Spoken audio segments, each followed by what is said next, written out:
Most Americans consider themselves Democrats or Republicans or independents. But within that broad grouping, we could drill down and find progressive Democrats and centrist Democrats. Once upon a time, we had Dixiecrats and Blue Dogs and even third way Democrats. Republicans are no different. Believe it or not, once upon a time, there was a strong tradition of liberal Republicans. Although now you are more likely to see Republicans label themselves as constitutional conservatives or libertarians. Then you have moderate mainstream Republicans. Growing up, I thought of them as Chamber of Commerce Republicans. Most notably today, of course, is MAGA, the Make America Great Again coalition that has twice ushered Donald Trump into the presidency. On today's show, we focus on the factions of today's Republican Party and what direction these factions might take the party the next couple of election cycles. To help us understand today's Republican Party, I am pleased to welcome Professor of Political Science Seth Masket of the University of Denver, where he is Director of the Center on American Politics. He is the author of several books, including Learning from Loss, The Democrats 2016 to 2020, published in 2020. Earlier works include The Inevitable Party, Why Attempts to Kill the Party System Fail and How They Weaken Democracy, published in 2016, and No Middle Ground, How Informal Party Organizations Control Nominations and Polarize Legislatures, published in 2009. And in very short order, his latest book, The Elephants in the Room, How Trump Voters Seized the Party from Republican Leaders, will be available. Seth, welcome to the show. Thanks so much for having me on. When we talk about factions within political parties, what does that mean exactly? Any reasonably large party will have some sort of factions in them. That is just basically like there are groups within a party. They might have disagreements about ideology, about what the party should stand for, about who they think should be part of the party's coalition and who shouldn't be. They might have disagreements about how aggressively to campaign or how they should govern, how hard to fight against the other party.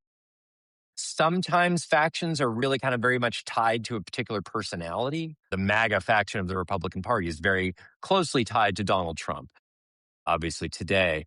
And in the past, there's been other factions tied to strong personalities. I think there was one point in Joe Biden's term in office when AOC made some remark how she said, in any other democracy, Joe Biden and I would not be in the same party. And she was right. The U.S. is somewhat unusual that we have these two very large parties, as opposed to many smaller parties. Invariably, large coalitions are going to have some sort of factional disputes among themselves. And that's normal. It doesn't necessarily mean that the party can't cooperate, it can't coordinate. Although sometimes if there's really strong factionalism within the party, it can actually really undermine what the party is trying to do collectively. Right off the bat, I think of some of the government shutdowns we've had, really going back over the last 30 years, where often it's these internal party conflicts. And I often tell my students, we have a democracy of hundreds of millions of people. It's a little ridiculous almost that we expect two parties to adequately represent the interests of everybody. So have factions always been prevalent within political parties? Is it inevitable? Or is there something about our two-party system that makes it more prominent?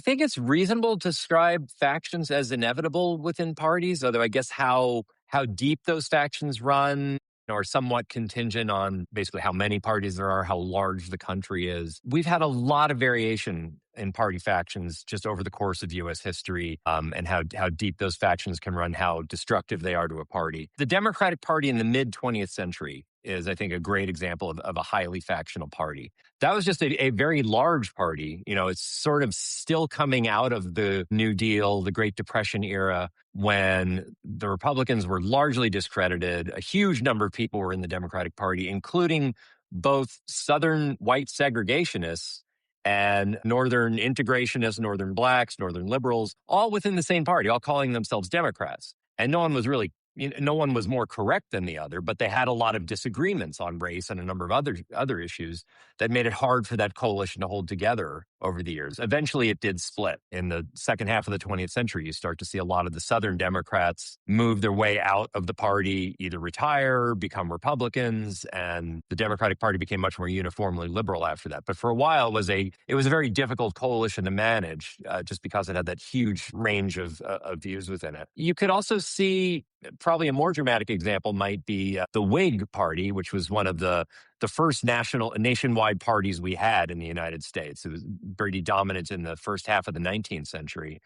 The Whigs versus the Democrats were like the big major split of that time, leading up until about the 1850s, when slavery, whether to end or perpetuate slavery, became the dominant topic in U.S. politics. And the Whigs were split among themselves on that. There were Northern Whigs and Southern Whigs. Each had very different view on that. Eventually, that split became so dominant in U.S. politics that it actually destroyed that party. And that created conditions for a new anti-slavery coalition, the Republican Party, to form in the 1850s. In our intro to political science class, we get into the foundations of some of the political parties. We talk about the rise of Lincoln and that anti-slavery element of the Republican Party. Today's Republican Party always likes to mention that, of course, this was 170 years ago now, that both parties have evolved. When we think about today's Republican Party, what factions do you see as existing? You know what? It's tricky because it's really a moving target. If you were to go back, 30 or 40 years in the Republican Party, there was this sort of new faction of Reaganites that, were displacing this old guard, and they were much more strident on anti-tax and anti-regulation and a much more aggressive foreign policy, much more, belligerent toward the Soviet Union at the time. That faction was seen somewhat at war with kind of a sort of an old guard faction, more dominated by people like the George H.W. Bush family. And, they were ultimately able to work together, and eventually kind of the Reagan group more or less took over the party.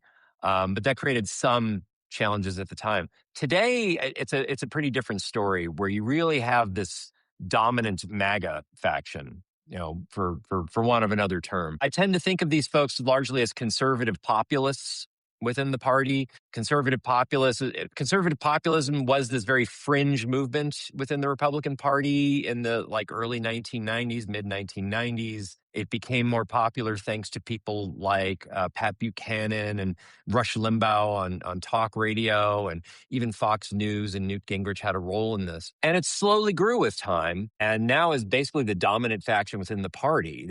There are still groups within the party that more or less seem like the older Reagan-Bush type of party, with more traditional views on U.S. foreign policy and taxes and regulations and international alliances and things like that. But that's really the minority faction within the party today. At least some scholars will point to factions within the MAGA movement, and I have a little bit of a harder time tracking those, because there are days when it seems to me like there isn't really much ideology there. It's just a lot of people reacting to whatever Donald Trump just said, without a whole lot of a forethought. And it might be that, but there are also others will point to what do you have? You have sort of like a Christian nationalist faction. J.D. Vance might be a part of that. You've got sort of a Heritage Institute folks with very conservative set of domestic policies. There's kind of a fierce anti-immigration group.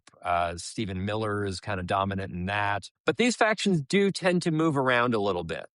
And at least as long as Trump is dominant in the party, they're not really at war with each other. He's the one thing they all seem to agree on. There will be a day when he is no longer the central figure in the party, and it's not clear what's going to happen to all these groups. But at least right now, they can more or less work together. When I was in Texas a long time ago, and this was during the 2004 presidential election, and there were several House Republican candidates who would run ads that would end with the tagline, "I'm a George W. Bush Republican."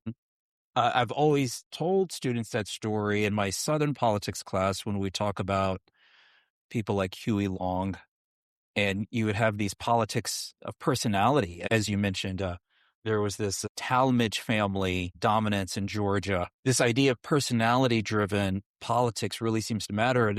And I know there's no right answer to this question. What do you think happens to MAGA once Trump is no longer in office? Yeah, it's tricky to speculate on that. And for one reason, I think is that what we call MAGA today really existed in other forms before Donald Trump ever ran for office. You could see it. I was talking before about how, you could see it as sort of part of this long-term conservative populist movement from the early 1990s forward. And like that had a set of beliefs about how essentially there's this evil set of elites, this shadowy network of elites that's ruining things for us. That includes mass media, cultural elites, professors, um, Hollywood. Hollywood, exactly. And they're working against, the true common people, the regular folks who are mostly portrayed as, Midwestern whites without a college degree, but that's subject to some variation. And importantly, they view that there isn't really a give and take in politics. There's really one right way to govern and everything else is evil. That was considered kind of a fringe set of beliefs. It's now really dominant in the party and got that way over time. You can view the Tea Party as a form of this. Again, sort of that fierce approach, fiercely anti-immigration, very suspicious of what they saw as cultural elites. And a lot of it was fueled by anger at Barack Obama in 2008, 2009. But that was building on something that was already there, and that has continued to grow and take over the Republican Party over time. So that's been there. Donald Trump will someday not be there.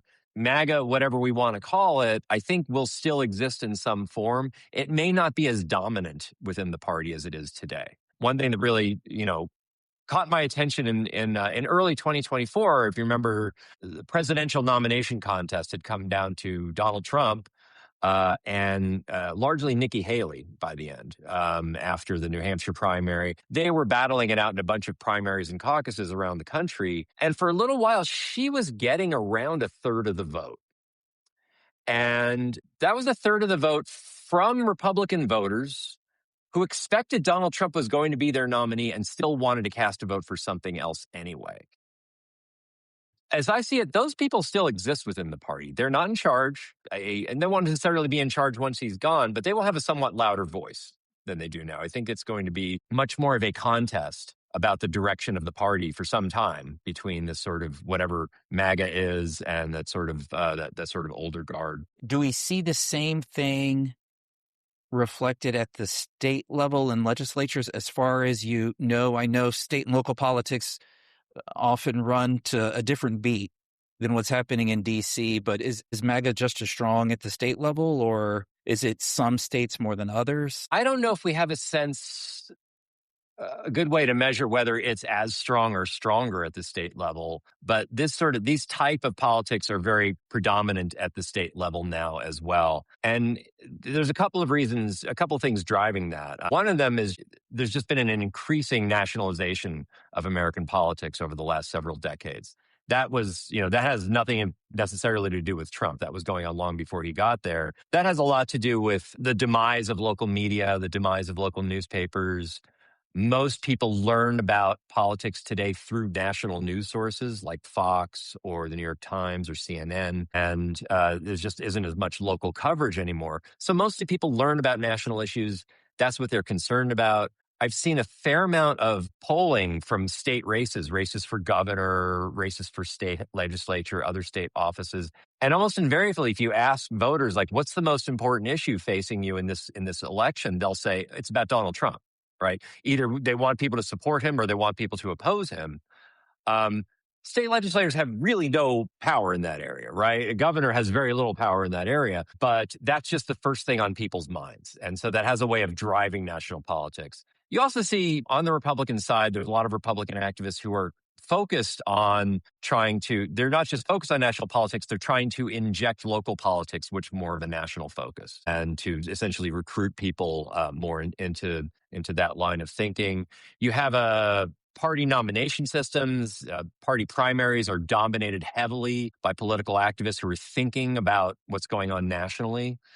They're thinking about the MAGA movement. They're thinking about Donald Trump. So it's hard for those issues not to be part of local life. There are still some variations across the country, but state and local politics has become very dominated by these issues. Perhaps the old adage that all politics is local is not as true as it once was.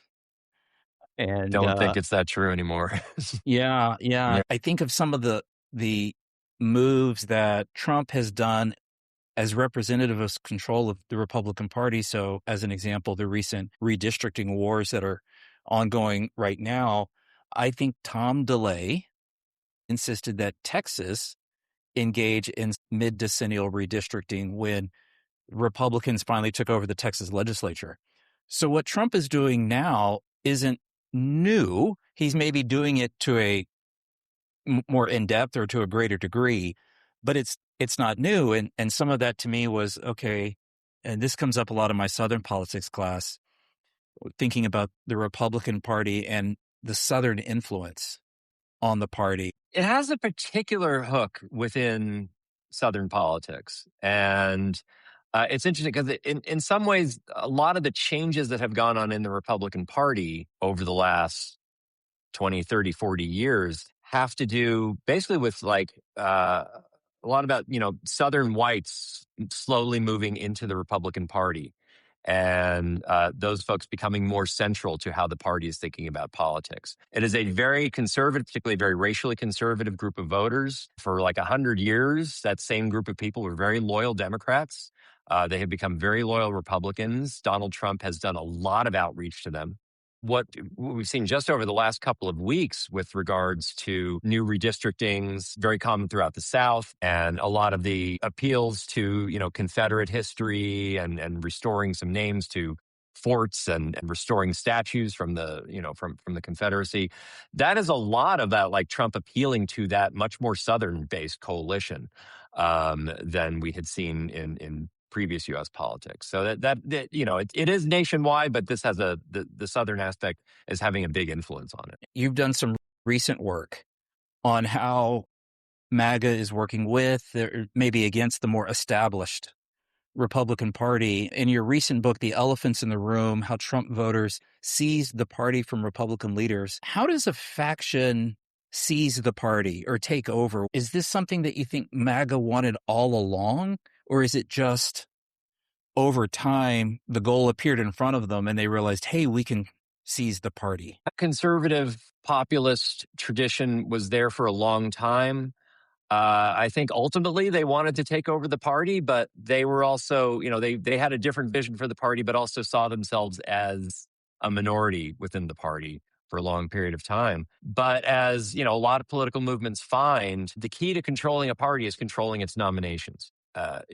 We have had a system, this very informal system of presidential nominations that has evolved over the last really 50 or 60 years in this country, where you have a lot of, technically, yes, we have primary elections, we have caucuses where, the choice of who to nominate for president comes down to voters. But that process has been steered a lot by party insiders, by, people in DC, people, prominent people within state politics who kind of guide voters through their endorsements, through their channeling of money, through their channeling of expertise, and helping to sort of pick who they think would be good for the party and who would have a good chance of winning.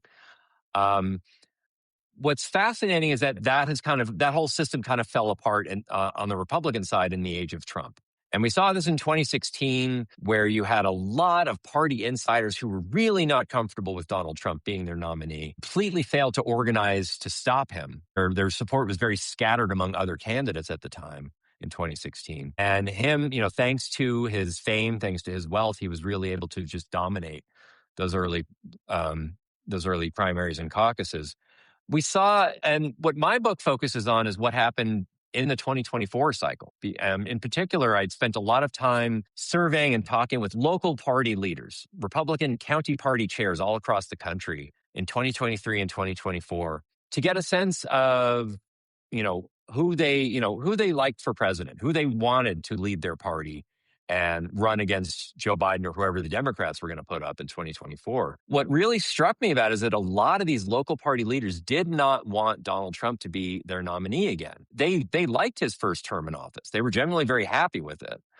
But they were worried that he had a lot of baggage, fairly or unfairly. He was hounded by the media. He might do worse than another Republican candidate might, and there were plenty of good ones running at the time. So a lot of them were sort of holding back. They were considering other people. They were saying they really don't want their party to nominate Trump again. What was different about this time compared to previous times that they had no ability to steer their party's voters in a different direction. Their party's most passionate voters were just very much in the tank from Trump from the very beginning. They didn't know how to organize around them. They couldn't steer things in a different direction. You might think it was different with, say, Democrats in 2020, where you had a lot of passionate Democratic voters who didn't necessarily want Joe Biden to be their nominee, but a lot of organizers within the party pressured other people out of the race, and they made sure that as many people backed Biden as they could because they thought he could win and no one else would. They were not able to engineer that kind of a situation with Trump. And in fact, it was just his control over all these voters who show up at primaries that made his nomination kind of inevitable, no matter how much, other interest there was in other candidates among these local party leaders. His ability to bring out voters that other candidates could not bring out really seems to be the difference. And that seems to, from where I'm sitting, explain some of his hold over congressional Republicans, that he can unleash his voters. And so they don't want to be primaried.